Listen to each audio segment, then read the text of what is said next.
అంటే శివాజీ వ్యాఖ్యల్ని ఖండిస్తూ నాన్-వెజ్ వీడియోలు పెడుతున్నాడు వరుసగా. సో ఆయన లాజిక్ ఏంటంటే శివాజీ చెప్పిన అంటే బట్టలు మీరు బాగా వేసుకోకపోతే రేపులు జరుగుతాయి అనేది essence of the Shivaji speech. So మీరు బట్టలు బాగా వేసుకుంటే అసలు ఇబ్బంది ఉండదు, మీరు చీర కడితే నమస్కారం చేయాలనిపిస్తుంది, ఇంకోటి వేసుకుంటే ఇంకోటి చేయాలనిపిస్తుంది అనేది ఆయన ఎసెన్స్. ఎందుకంటే ఇంతకుముందు మాట్లాడింది కూడా శివాజీ వీడియోలన్నీ బయటకు వచ్చాయి. సో శివాజీ బేసిక్గా ఏంటంటే శివాజీ కాదు, కొన్ని కోట్ల మంది అభిప్రాయాలు అవే, ముఖ్యంగా మగవాళ్ళ అభిప్రాయాలు, చాలామంది ఆడవాళ్ళ అభిప్రాయాలు కూడా అదే. అంటే స్త్రీలు పద్ధతిగా బట్టలు వేసుకుంటే రేపులు జరగవని. దానికి ఏమీ డేటా లేదు, దాన్ని సపోర్ట్ చేసే ఇదేమీ లేదు ఎవరి దగ్గర. ఇది ఎమోషనల్గా మాట్లాడటమే. ఎందుకంటే చాలా విషయాల్లో ఎమోషనల్గా మాట్లాడుతుంటారు, డేటా ఉండదు వాళ్ళ దగ్గర. 97% రేపులు తెలిసిన వాళ్ళు బంధువులే చేస్తుంటారు. వాళ్ళు బట్టలు చూసే ఇంకోటి చూసి చేయరు, వాళ్ళకి అందుబాటులో ఉంది కాబట్టి చేస్తుంటారు. ఆ మధ్య ఒక అమ్మాయి వాళ్ళ మేనమామలు రేపు చేస్తే తర్వాత పెద్ద అయినాక అడిగింది, మేనమామలు మీరు ఎందుకు నన్ను ఇలా చేశారంటే బికాస్ వీ క్యాన్ అని చెప్పారు. అంటే నువ్వు అందుబాటులో ఉన్నావు, నువ్వేమి మమ్మల్ని ఏం చేయలేవు కాబట్టి చేశామని అంత కేర్లెస్గా చెప్పారు ఆ సమాధానం. సో డేటా అది 97%, ఓన్లీ 3%, 3 నుంచి 4% మాత్రమే కొత్త వ్యక్తులు అపరిచితులు రేపులు చేస్తున్నారు. సో ఈ చర్చ అంతా కూడా ఈ 3%, 4% చుట్టే జరుగుతుంది. వాళ్ళు కదా బట్టలు చూసి ఇన్స్పైర్ అవ్వాలి, మిగతా వాళ్ళు బట్టలకు సంబంధం లేదు. అంటే మన చాలా విశ్లేషణలో డేటా లేకుండా ఎమోషనల్గా డిస్కషన్ జరుగుతుంటాయి. ఏదో ఒక సైడ్ తీసుకోవడం, రెచ్చిపోయి మాట్లాడడం, అవతలని చంపేయాలని నరికేయాలన్న స్థాయికి వెళ్ళిపోవడం అనేది జరుగుతుంటుంది. ఎప్పుడు కూడా ఆర్గ్యుమెంట్లో there should be light not heat అంటారు, కానీ ఇక్కడ రివర్స్, లైట్ అనేది లేదు, ఓన్లీ హీటే ఉంది. ఈ హీట్ కొద్ది రోజుల తర్వాత చల్లబడిపోతుంది. ఈ టాపిక్ యథావిధంగా ఎవరి బట్టలు ఎవరు వేసుకుంటానే ఉంటారు, ఎవరిని ఏమీ చేసేది ఏమీ లేదు. ఒకవేళ కేసులు పెట్టినా కూడా ఆ కేసులు పరిష్కరించే పరిస్థితి కూడా లేదు. ఆల్రెడీ కోర్టులో 5 కోట్ల కేసులు పెండింగ్లో ఉన్నాయి. పెండింగ్లో ఉన్నాయి. హత్యల కేసులే 7 ఏళ్ళు 8 ఏళ్ళు అవుతుంటే హత్య కేసులే జరగట్లా. ఇప్పుడు ఈ కేసులు ఏం జరుగుతాయి, ఏమీ జరగదు. సో ఈ కాంటెక్స్లో ఇప్పుడు నాన్-వెజ్ అనే అతను వెరీ పాపులర్.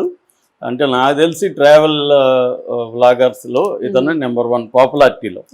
ఇతని కంటే ఎక్కువ తిరిగే వాళ్ళు ఉండొచ్చు, ఇంకా బాగా మాట్లాడే వాళ్ళు ఉండొచ్చు. కానీ ఇతను ఎందుకు పాపులర్ అయ్యాడంటే ఇతను లాంగ్వేజ్ ఆ శ్రీకాకుళం భాషలో మాట్లాడడం, కొంచెం సరదాగా ఉండడం, కొన్ని విషయాల్లో కరెక్ట్గా కూడా చెప్పడం, టూరు వెళ్ళాలనుకునే వాళ్ళకి ఆయా దేశాల కల్చర్ గురించి చెప్పడం, ఇదంతా కూడా పాపులర్ అయింది. ఆయన దాదాపు 25 లక్షలు ఎంతో సబ్స్క్రైబర్లు ఉన్నారు, నెలకు 30 లక్షల ఆదాయం కూడా తనకు ఉంది. సో ఒక రకంగా అతను చాలామంది ట్రావెలర్స్ కూడా ఇన్స్పైర్ అయ్యారు అతను చూసి. సో ఈ నేపథ్యంలో ఏంటంటే ఈ ట్రావెలర్స్ చాలామంది కూడా కొన్ని వివాదాల్లో కూడా చోటు చేసుకోవడం కనిపిస్తుంది. ఇతను కూడా గతంలో ఇతర ట్రావెలర్స్తో వివాదాలు ఉన్నాయి అతనికి. అట్లాగే అనేక వివాదాస్పదమైన అంశాల్లో తలదూర్చి గతంలో వైసీపీకి కామెంట్ చేస్తే వైసీపీ వాళ్ళందరూ ఇది చేయడం, తర్వాత వైసీపీకి క్షమాపణ చెప్పాడు. అట్లాగే ఆయన రాజకీయాల్లో కూడా జోక్యం చేసుకోవడం, వివిధ వివాదాల్లో జోక్యం చేసుకోవడం, అట్లాగే బెట్టింగ్ యాప్స్కి సంబంధించి కూడా అతను చాలామందితో గొడవలు పడ్డాడు. చివరికి సజ్జనార్ కూడా అతను మెచ్చుకున్నాడు. ఇవన్నీ జరిగాయి. ఇప్పుడు ఏమైందంటే ఈ వివాదంలో అతను తలదూర్చి నిజానికి అతనికి సంబంధం లేకపోవచ్చు కానీ అతను కూడా తలదూర్చి శివాజీకి యాంటీగా కామెంట్లు చేయడం మొదలుపెట్టాడు. మామూలుగా అతను ఎవరైనా తలదూర్చవచ్చు, అతను ఎందుకు దూర్చాడని అడిగే హక్కు మనకు లేదు, అతని అభిప్రాయం చెప్పచ్చు. కానీ అతను ఏం చేస్తున్నాడంటే బండబూతులతో మాట్లాడుతున్నాడు, చాలా దారుణమైన బూతులు. మామూలుగా పబ్లిక్ వీడియోలో ఎవరు అలా మాట్లాడరు, అలాగే అంతా మాట్లాడుతున్నాడు. అంటే ఇప్పుడు ఆయన ఎవరు గరికపాటి 55 ఏళ్ళు నాకే మూడు వస్తుంది, అలాంటి బట్టలు వేసుకుంటే జీన్సు టైట్ బట్టలు వేసుకొని వెళ్తుంటే నాకే మూడు వస్తుందని ఆయన చెప్తే నీకు మూడు రావాలంటే నీది కట్ చేయాలని చెప్పాడు. అట్లాగే శివాజీది కూడా ఇట్లా బట్టలు వేసుకోవడం వల్ల రేప్ చేస్తుంటే వాళ్ళది కూడా కట్ చేస్తే సరిపోతుంది అన్నాడు. ఇలాగా అతను అంటే ఒక తీవ్రమైన ఆవేశంతో అతను పర్సనల్గా ఎవరో అతని చెల్లెనో అక్కనో భార్యనో అన్నట్టుగా రియాక్ట్ అయ్యాడు. అంత అవసరం లేదు. మామూలుగా అయితే నీ అభిప్రాయం తప్పు అని చెప్పొచ్చు.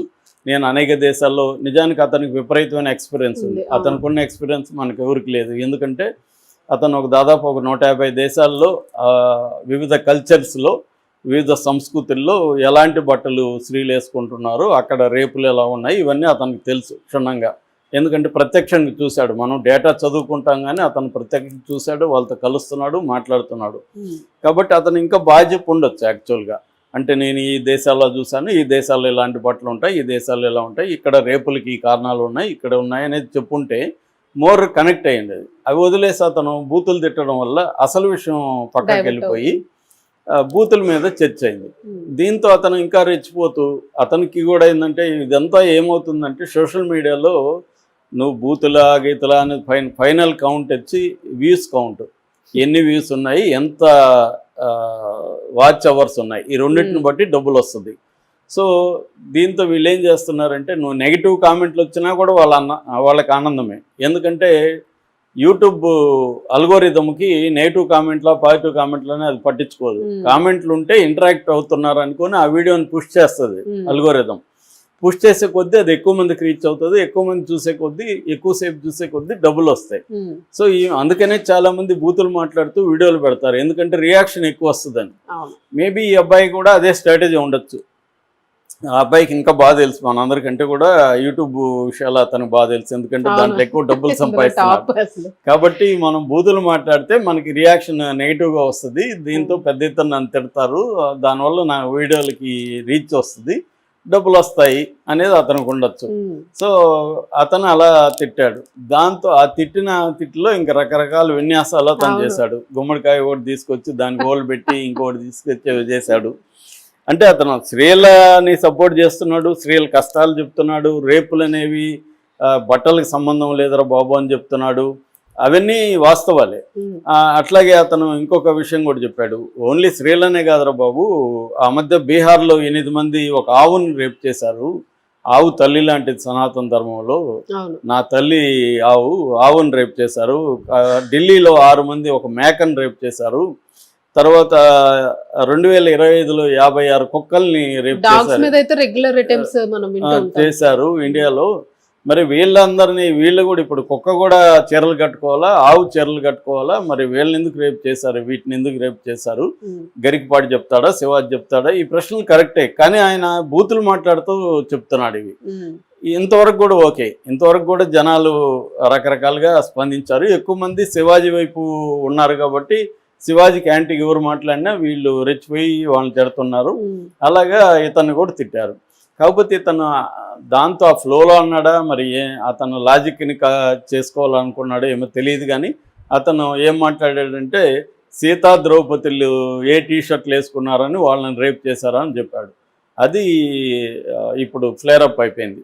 అంటే సీతను ఎవరు రేప్ చేయలేదు, ద్రౌపదిని ఎవరు రేప్ చేయలేదు. ద్రౌపదిని బట్టలు ఇప్పారు, అది కూడా కాంటెక్స్ట్ ఉంది, జూదంలో ఓడాడు కాబట్టి వాళ్ళ ప్రాపర్టీ ఆ కాలం, అది ఆ కాలంలో ద్రౌపది కౌరవుల ప్రాపర్టీ అయిపోయింది, ఇచ్చేశాడు కాబట్టి వాళ్ళు కక్ష తీర్చుకోవడానికి బట్టలు, ఎందుకంటే ఈమె నవ్వింది కాబట్టి ఒకప్పుడు దుర్యోధనుడు పడినప్పుడు దాన్ని కక్ష తీర్చుకోవడానికి ఆమెను అవమానించాలనే యాంగిల్లో వాళ్ళు చేశారు.